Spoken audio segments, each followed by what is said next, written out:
दास्ताने हक, इंसाफ की गूंज। बहुत पुरानी बात है, एक ऐसे शहर की जहां की इमारतें पुरानी थीं और लोगों के दिल रहस्यों से भरे हुए थे।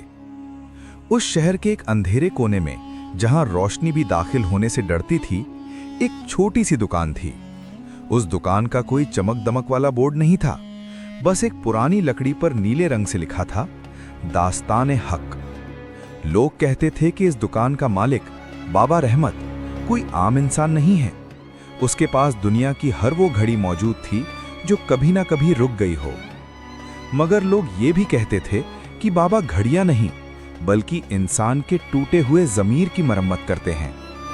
इस दुकान की हवा में एक अजीब सी ठंडक थी और वहां की दीवारों पर टंगी हजारों घड़ियों की टिक टिक मिलकर एक ऐसी धुन पैदा करती थी जो किसी पुरानी दास्तान की तरह लगती थी। इसी शहर में एक नौजवान रहता था जिसका नाम अर्जुन था। अर्जुन बहुत तेज दिमाग और लालच से भरा हुआ लड़का था। वो एक बहुत बड़े व्यापारी सेठ धनीराम के यहाँ मैनेजर के तौर पर काम करता था। धनीराम एक नेक दिल और ईमानदार आदमी थे जो अर्जुन को अपने बेटे की तरह मानते थे।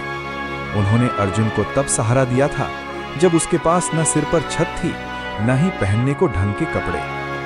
सेठ धनीराम के पास एक सोने की पॉकेट वॉच थी जो उनके पूर्वजों की निशानी थी। वो घड़ी उनके लिए सिर्फ समय बताने का जरिया नहीं थी, बल्कि उनके खानदान की इज्जत और ईमानदारी की पहचान थी।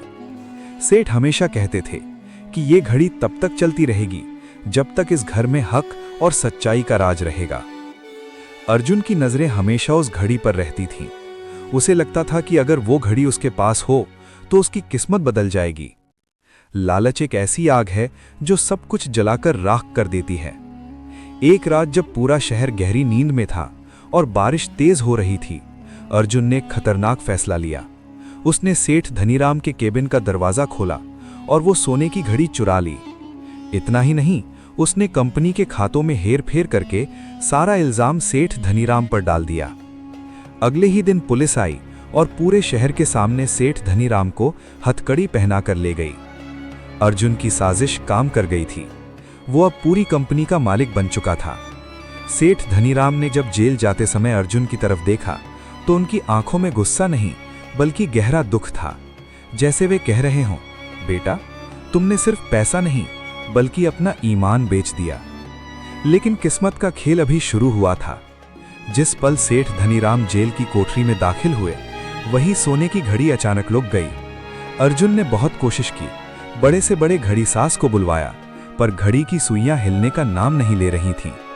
उसके बाद से अर्जुन की जिंदगी में अजीब घटनाएं होने लगीं। उसे हर वक्त ऐसा लगता मानो कोई उसके पीछे खड़ा है। उसे हर तरफ टिक टिक की आवाज सुनाई देती, जबकि आसपास कोई घड़ी नहीं होती थी। उसे नींद आना बंद हो गया। जब भी वो आंखें बंद करता, उसे सेठ धनीराम का चेहरा दिखाई देता, जो जेल की अंधेरी कोठरी में बैठे थे। अर्जुन ने पैसा तो कमा लिया था, लेकिन उसने सुकून हमेशा के लिए खो दिया था। उसके महल जैसे घर में उसे डर लगने लगा था। उसे महसूस होता कि दीवारों पर टंगी तस्वीरें उसे घूर रही हैं। एक रात जब तूफान अपने चरम पर था, अर्जुन उस पुरानी गली में पहुंच गया जहां दास्ताने हक की दुकान थी। दुकान के अंदर बाबा रहमत एक छोटे से दिए की रोशनी में बैठे थे। अर्जुन ने कांपते हाथों से वो घड़ी निकाली और बाबा के सामने रख दी। उसने गिड़गिड़ाते हुए कहा कि इस घड़ी को ठीक कर दीजिए, चाहे जितने पैसे लगें। मुझे नींद नहीं आती, मुझे बचा लीजिए। बाबा रहमत ने घड़ी को देखा और फिर अर्जुन की आंखों में देखा। बाबा ने शांत स्वर में कहा, बेटा, घड़ियां तभी रुकती हैं जब इंसान का हक से रिश्ता टूट जाता है। तुमने इस घड़ी को चुराया है, इसलिए इसका वक्त रुक गया है। जब तक तुम अपना गुनाह कबूल नहीं करोगे, ये घड़ी कभी नहीं चलेगी और तुम्हारी रूह को कभी सुकून नहीं मिलेगा। याद रखो, वक्त का कर्ज हमेशा चुकाना पड़ता है। अर्जुन पहले तो भड़क गया। उसने कहा कि वो शहर का सबसे अमीर आदमी है, लेकिन जैसे ही वो बाहर निकलने लगा, उसे हर तरफ काली परछाइयां दिखने लगीं। उसे ऐसा लगा मानो समय रुक गया हो और हर तरफ से सिर्फ एक ही आवाज आ रही हो, हक, हक, हक। अर्जुन बुरी तरह टूट गया। उसे अपनी गलती का एहसास हुआ। उसे याद आया कि कैसे सेठ धनीराम ने उसे हर मुसीबत से बचाया था। उसने उसी वक्त फैसला किया कि वो सब ठीक कर देगा। अगले दिन अर्जुन ने अदालत में जाकर अपना सारा गुनाह कबूल कर लिया। उसने वो सारे सबूत पेश किए जो सेठ धनीराम को निर्दोष साबित करते थे। सेठ धनीराम रिहा हो गए। जब वो जेल से बाहर आए तो अर्जुन ने उन्हें माफ कर दिया, लेकिन कानून ने अर्जुन को सजा सुनाई। अर्जुन जब जेल की कोठरी में दाखिल हुआ तो उसकी जेब में रखी वही सोने की घड़ी अचानक चलने लगी। टिक टिक टिक। अर्जुन के चेहरे पर एक मुस्कान आई, क्योंकि आज उसने वक्त को नहीं बल्कि अपनी रूह को जीत लिया था। कुछ साल बाद जब अर्जुन जेल से बाहर आया तो वो बाबा रहमत की दुकान पर गया, मगर वहां कोई दुकान नहीं थी, सिर्फ एक खाली पुरानी इमारत थी। लोगों ने बताया कि वहां सदियों से कोई नहीं रहता।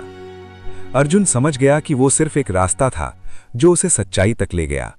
उसने अपनी बाकी जिंदगी ईमानदारी और लोगों की सेवा में बिताई। आज भी उस शहर में लोग दास्ताने हक की कहानी सुनाते हैं, ताकि सब याद रखें कि सच्चाई कभी छुपती नहीं और वक्त हमेशा हक का साथ देता है।